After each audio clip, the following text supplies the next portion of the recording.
We want to welcome you as new pastors to the Illinois Great Rivers Conference.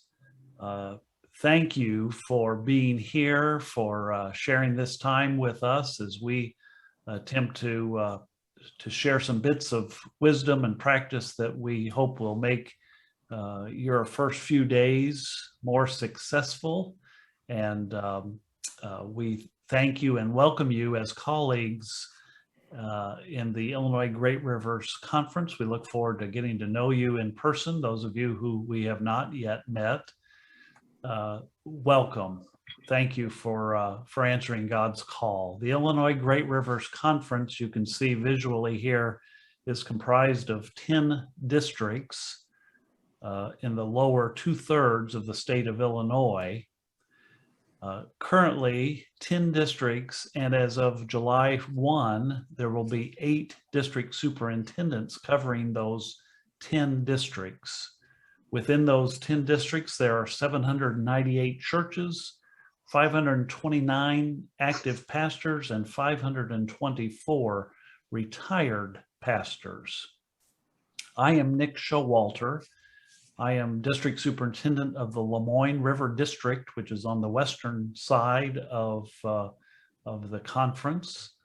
Here today also is Alan Walker, the District Superintendent of the Mississippi River District, and Stan Irvin, Superintendent in the Cache River District. Let me begin by bringing you up to date of imminent issues. You are beginning ministry, and we are continuing in ministry in a post-COVID environment. That means, among many other things, that the usual patterns, the rhythms of church have been disrupted. And even though most churches, if not all, now are worshiping in person, the familiar ways of being the church and doing church have been at least interrupted, if not forever changed.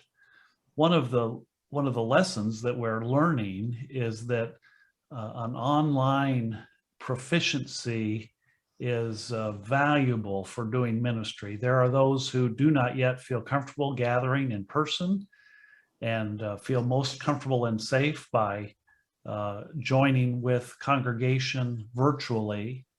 And so your ministry will be enhanced greatly if you are either online proficient at technology and online meetings and worship, or if you have resources in your midst to help do that.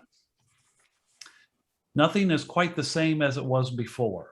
Everything is different, and you realize this from the areas of life you have contact in.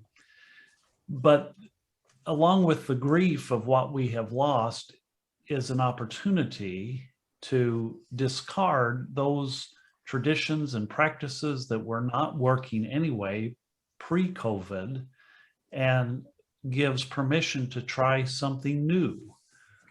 The good thing also for you folks is that you are entering ministry without the baggage of the past. And so perhaps you will be freer to be creative and open to the ways in which God is leading us into the future. Our Bishop, Frank Beard, begins medical leave July 1, and that will continue the rest of this calendar year. In his absence, Bishop Gregory Palmer will be serving as our interim bishop. And so that's one of the pieces of information you need to know as you begin. I also want to draw your attention to the conference website. Among all kinds of other pertinent issues and news is this page, the coronavirus info page, where we keep information current about restrictions and precautions. We are in phase 5 in Illinois, and so most precautions, most restrictions have been lifted, but precautions remain certainly. And we ask you as pastor to be responsible for helping to interpret those things to your congregation. Along with the coronavirus info, there's lots of other information here, and you see the splash page, along with that boldface coronavirus info button that sits at the top there. You can always go there to find the latest information. It's kept very current and as accurate as possible. I'm going to turn now to Alan Walker to talk about what happens during the first few days and weeks of your tenure. Thank you, Nick. Conference year starts in July, and one of the first things you want to do is build relationships with your SPRC or PPRC committee. Those people are there to support you and encourage you and help you, and so you want to build relationships with those people. One of the most important pieces of advice I ever got was to love the people. So you have to do that, you have to learn their history and listen to their stories.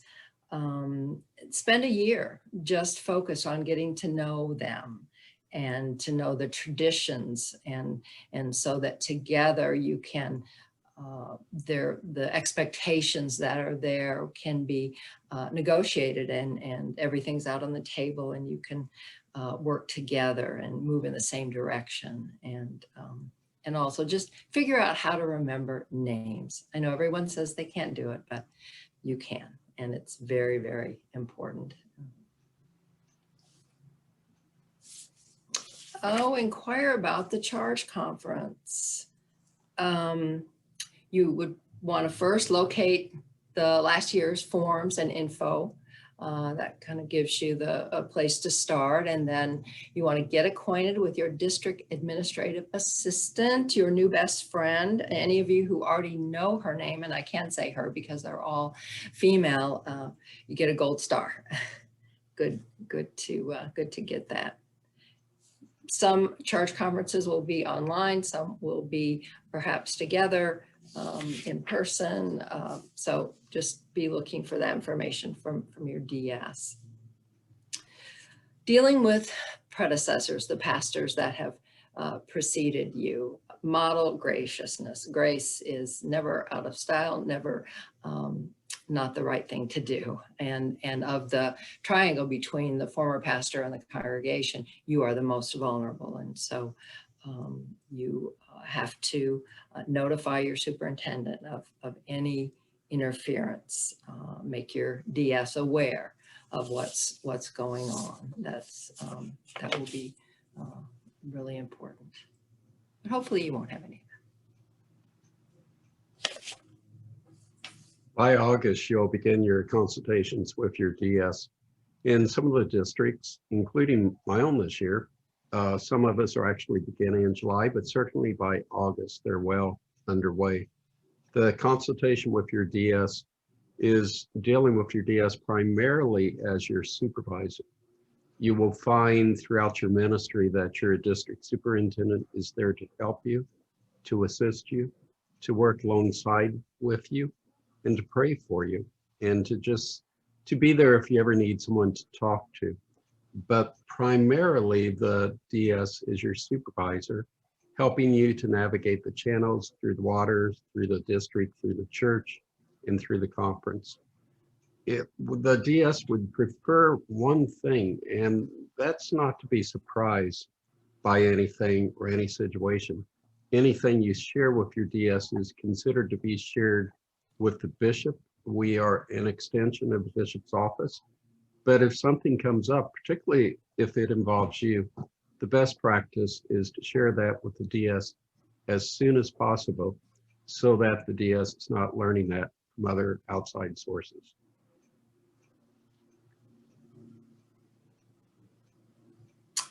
Your DS will or may surprise you with a visit.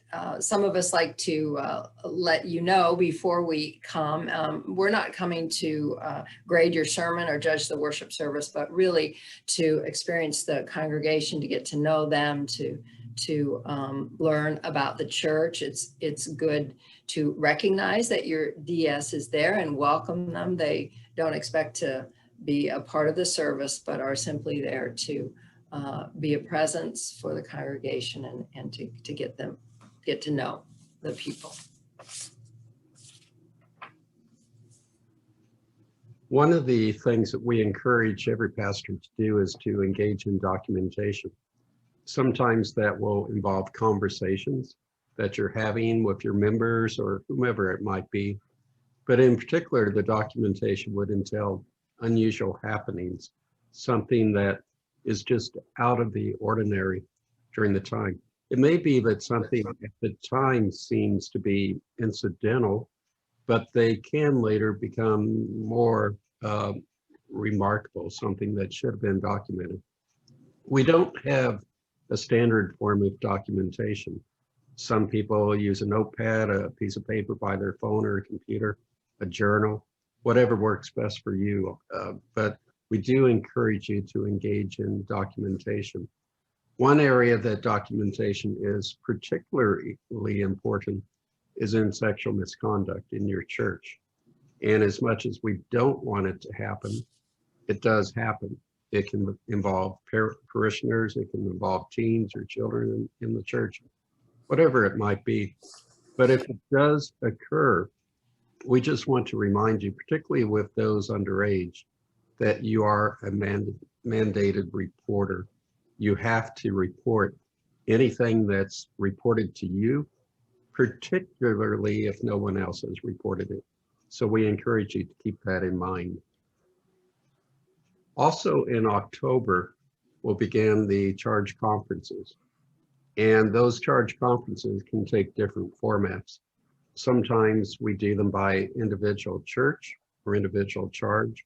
Sometimes we do them in clusters. And those clusters can involve anywhere from 4 or 5 up to maybe as many as 10 different charges meeting together, all their leadership and pastors at one location.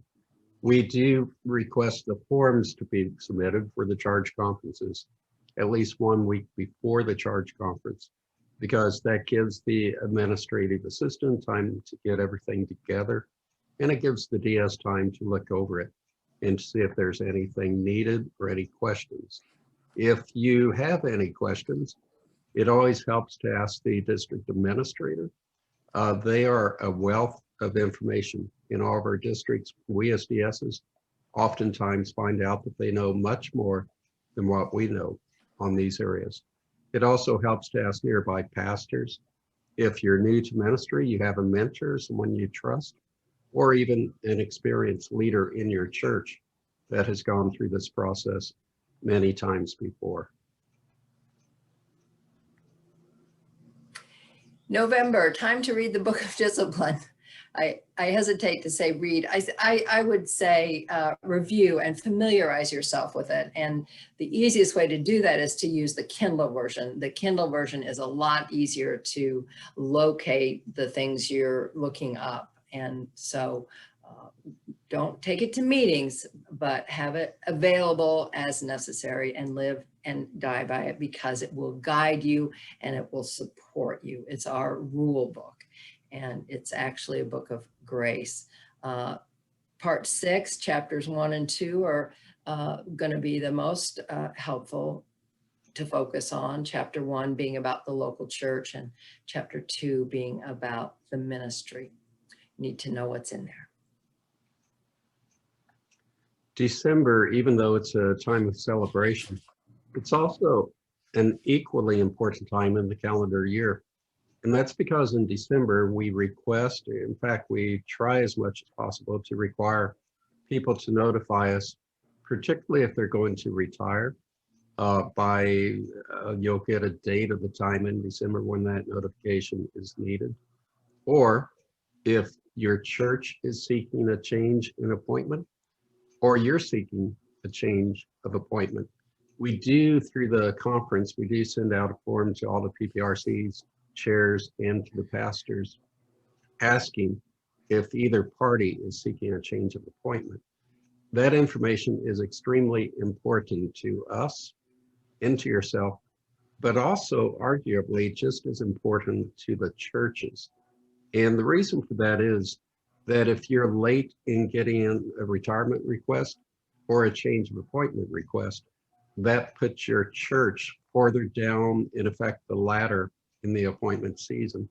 So it's a benefit to your church and to yourself to let us know before January, because that puts you on the board when we begin the appointment process, and we can have a better idea of where you might match if you're going to another church, or if another church is receiving someone, who the best candidates are for that church.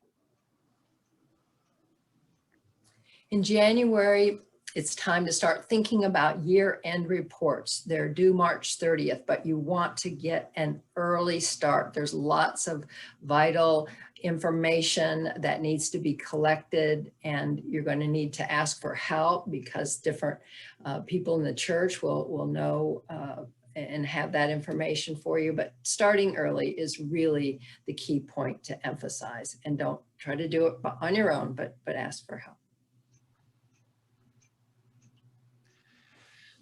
In February, shortly after the start of the year, you will be asked to enter into an assessment process. Now, I have to be honest and say that over the last several years, we have been in some transition about what form those assessments take.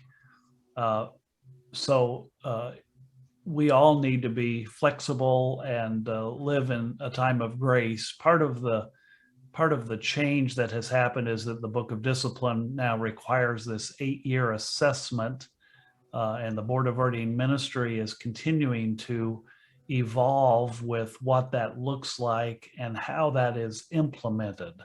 So you may be asked or required, probably not any of you, but by some means, the Board of Ordained Ministry will invite folks to enter into this regular process known as the 8-year assessment. You'll also be asked to help lead your congregation to assess itself and you as their pastor, and there is also a form of self-assessment that is part of the process. We have another instrument that is used in some cases called the EM 360, and you may be involved in that or participate in that at some point, probably not in your first year. It's more designed for pastors later in their tenure. We're also using, and I hope by now you have learned your top strengths. We've been using the Gallup Strengths Finder, not for assessment, but as a resource for folks to exploit their own God-given strengths. And so if you've not been a part of the Gallup Strengths Finder, let your DS know so that he or she can get you plugged into that process. In March begins a process. Actually, it's due by March 1st, so it actually would begin prior to March, and that's annual audits. And we are surprised at the number of churches, particularly smaller churches, that sometimes do not engage in this. But it is extremely important that your church does this. When I served in Bloomington, just down the street, about a mile away, the minister was charged with taking money from the church. And here in the Cash District in Carbondale, another minister, both of these churches are non-Methodist, but a minister at that church was charged with taking money from the church. The reason we have these safeguards in the Methodist church is to protect you as the pastor for any charge of financial impropriety, but it also protects the treasurer and the financial secretary. We also encourage all the churches to somehow establish procedures and safeguards in any step of the process involving money. That's from the time it's put into the plate until the time it's deposited in the bank. So it's bookkeeping, but it's crucial for your church to engage in. Parsonage living. Here's the big rule: leave it better than you found it. Leave the parsonage better than you find it. There are consequences of abuse if you don't take care of it.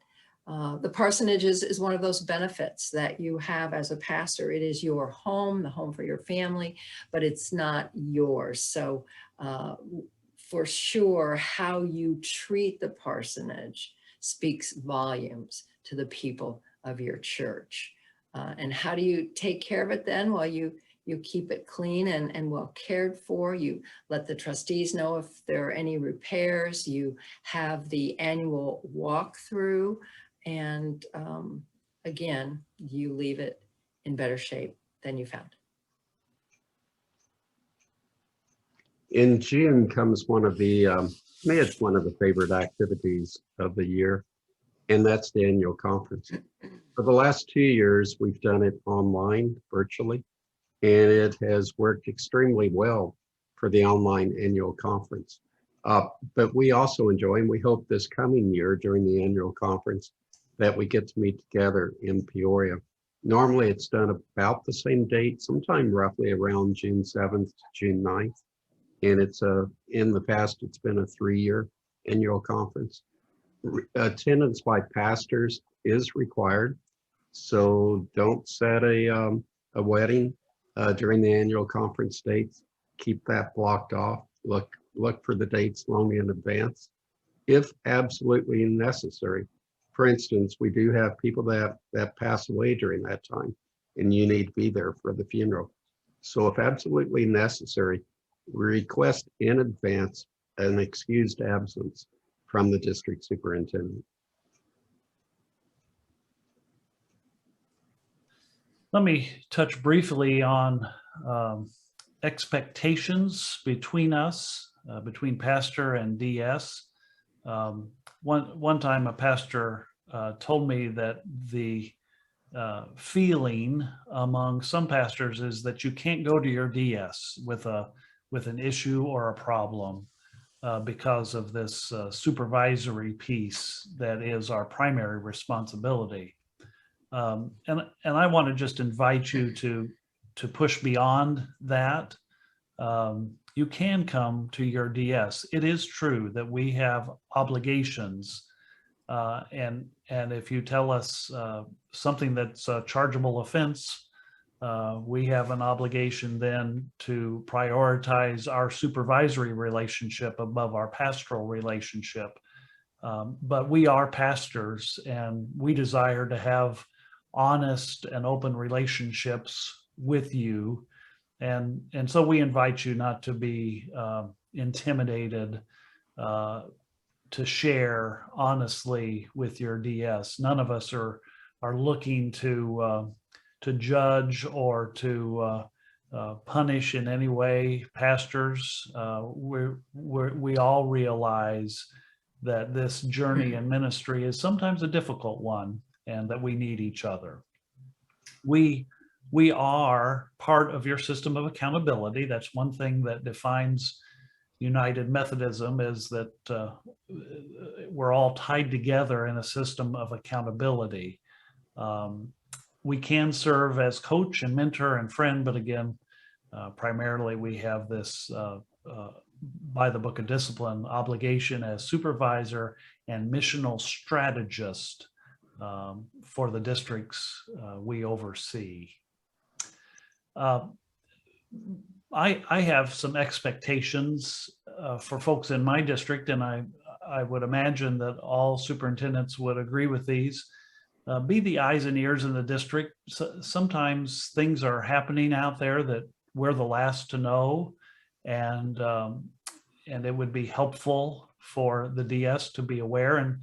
And by that, I'm talking about the health of colleagues, family issues going on with colleagues, things you hear about happenings in other congregations. We're not looking for tattletales or people to turn others in at all, but we do depend on one another so that we can fulfill our obligations to the best of our abilities. So don't hesitate to reach out and share what you think may be information the DS needs to know. complete your reports and audits. DSs do not want to spend their time, nor is it a good stewardship of our conference resources to follow up with people continually asking where their year-end reports or their charge conference reports or their audits are. It's the least favorite part of the job for me. And it's frustrating when we know we have certain things that we have to do and deadlines to get them done by. So do that and be the steward of your congregation's conference claims. Conference claims are part of our system of accountability. They are not always popular, but we depend on you, pastors, to be the person that interprets the vital ministry that happens because of those. So we invite you and in fact expect you to help your congregation fulfill their role as a United Methodist congregation. Avail yourselves of opportunities in the district and conference. We try to make available learning experiences, growth experiences, and those are good opportunities to learn, and if not to learn, to be together with your colleagues. And there is power in gathering together and nurturing relationships with our colleagues. The appointment process, we only touched on it briefly here. It is a complicated process, and anytime you want to know more about that, please contact your DS, and he or she will be happy to acquaint you further with how that all works. Nick, I would just add that it is a process that is bathed in prayer from start to finish, and just wanted to make people aware that that's how it is done. On social media, we recognize that different people are at different levels of comfort with using social media. For instance, Facebook. Some of our ministers do not use social media at all. Others use social media quite often, quite liberally. We encourage you, though, to not expect your congregants to see a difference between what you post on your personal, for instance, Facebook page and on the church page. They just don't. If you engage in post on your personal page, they will not make that distinction, nor will people outside the church, between your role as a pastor and your personal views. I've had ministers say, well, I have the right to post on my personal Facebook page whatever I want to, particularly during an election season. And you do technically have that right. But you do also have to realize, even though that right, there comes responsibilities and consequences of what you post. So my encouragement is, if there is a post or a retweet or tweet or an image that you're thinking about posting that may raise a red flag or should raise a red flag, maybe spend the night in prayer before you post it and think about it and let some time go by. During the election seasons, particularly the last one we had, things, as you know, became rather heated in the country. And it's sometimes easy to be drawn into that. But we have to recognize our ministerial and pastoral responsibility to people on both sides of the aisle, which you're going to have in every church that you serve. Sometimes what people post can actually, in effect, jeopardize their next appointment. And by that, we mean it can make it harder to find a church to appoint a pastor at.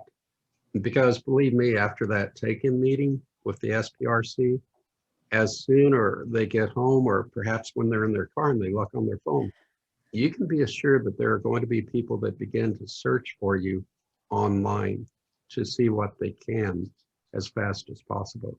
So it's a good source to use. It's a way to make yourself very personable and let people know who you are. But it can be a double-edged sword. So be cautious in it. Let me speak briefly about conflict in the church. You will inevitably experience conflict in your congregation. For some of us, that is not a comfortable experience. And so I think it helps to frame in our minds and our hearts what it means to experience conflict, especially as a pastor, because you're in a different role when you experience conflict in your congregation. One of the things that's helpful to realize is that it's natural and expected. Anywhere people gather together with passion and values, there's going to be conflict as people try to assert their favorite values. And so expect it and welcome it. It's a natural thing. And when it's suppressed, that's not a healthy approach. So learn to use conflict and let it energize the church in healthy ways. And that's the key, is that many times in our churches, because of our fear and ambivalence about conflict, it can become dysfunctional and unhealthy. The number one rule for dealing with conflict as a pastor is to know yourself. Know your comfort or discomfort levels with conflict. Recognize what happens in your body when you start to grow anxious, and to learn to not react to stimulus that causes you anxiety. As a leader, you have disproportionate influence through just your presence and through your functioning. You have more power, perhaps, than most other people in the congregation when it comes to conflict in the congregation. And so learning to use your power to nurture healthy conflict is a real gift. I would advise you to read and learn frameworks for understanding conflict. Murray Bowen, Family Systems Theory, has been very helpful to me through the years. Ed Freeman, Pete Steinke, Robert Creech, Roberta Gilbert, all have written wonderful things. We also have in the state of Illinois, the Lombard Mennonite Peace Center, which does a lot of work with churches, with pastors, with denominational leaders, and you can find their website there at lmpeacecenter.org. Let me share with you some other resources that you will find helpful, especially in your first days, but in the days to follow. One of them is the conference yearbook. You will have it in your office or in the church library. It's also available on the conference website. In that yearbook, or journal as it's sometimes called, you will find the conference rules of order. We have the Book of Discipline with specific and helpful guidance, but also the rules passed by the annual conference come to play. There you will find rules for all kinds of things, process, procedure. And so I would encourage you to make yourself familiar, especially with the rules of order section in that yearbook. The Book of Discipline, of course, we've already talked about. We are under the 2016 discipline. There will be a new edition of the Book of Discipline published when General Conference meets the next time. So the last meeting of General Conference was 2019, but a new book was not published. It was the work of the 2019 General Conference has been added as an addendum to the 2016 Book of Discipline. This is a book that saved my ministry at one time. Never call them jerks. If you have things happen in your congregation and you want to dip your toe into understanding differently, namely family systems theory, this book made a big influence on my life. Another great book by Pete Steinke, Congregational Leadership in Anxious Times. Steinke also has several other books that are equally as helpful. There is this series of guidelines published, and they may be all online now. I'm not sure that they're still being published physically, but these guidelines for church leaders can be really helpful at both helping you understand the responsibilities of the pastor parish committee, the trustees, the finance committee, but also helping your lay people understand those also. And this is part of that same series. And then a book that's been published just a couple of years ago, the United Methodist Clergy Book of Firsts, written for people like you. Talks about your first funeral, your first worship service, that kind of stuff. So I would recommend that book to you. And the United Methodist Book of Worship will help you with liturgies for various occasions. Will also help with liturgies for ordinary times, ordinary Sundays. So make yourself familiar with that. And then just some fun resources for you, books that I've read through the years that have appealed to my sense of humor and also to my experience in ministry. Open Secrets by Richard Leisher. I'm not sure he's still on the faculty at Duke or not, but he was serving as a part-time professor, I think, in retirement. But Open Secrets, written based on a Lutheran church in Southern Illinois and the experience of being the pastor there and dealing with country rural folks. Good News from North Haven is a wonderful book of essays. You will enjoy that. And then there's a Home to Harmony. I think that's a series by Philip Gulley. I think there are several books in that series. So I commend these resources to you. They certainly are not all of the resources that you could read for fun and for perspective. Well, that's the end of our information. Again, I want to thank you and welcome you. Want to pray God's blessing upon your ministry as you begin. It is an exciting time, and God will do wonderful things in your life, in the life of the congregation. And we wish you all the joy and fulfillment that comes from ministry. Thank you for letting us share these pieces of information and guidelines with you. God bless you.